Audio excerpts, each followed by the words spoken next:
Die geheim om in 'n positiewe lewensgesindheid te stap, sodat ons positiewe lewenservarings daagliks kan hê, vra dissipline, deursettingsvermoë, want ons bly in 'n dominante negatiewe wêreld, waar die muur van negatiewe feite en realiteite heeldag voor ons staan.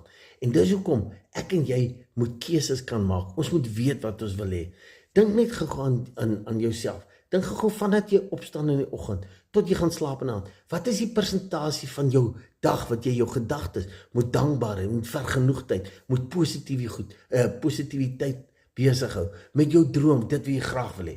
Nee, ons dink heeltyd aan die goed wat ons nie wil hê nie, die goed wat ons vrees, die goed wat ons hoor.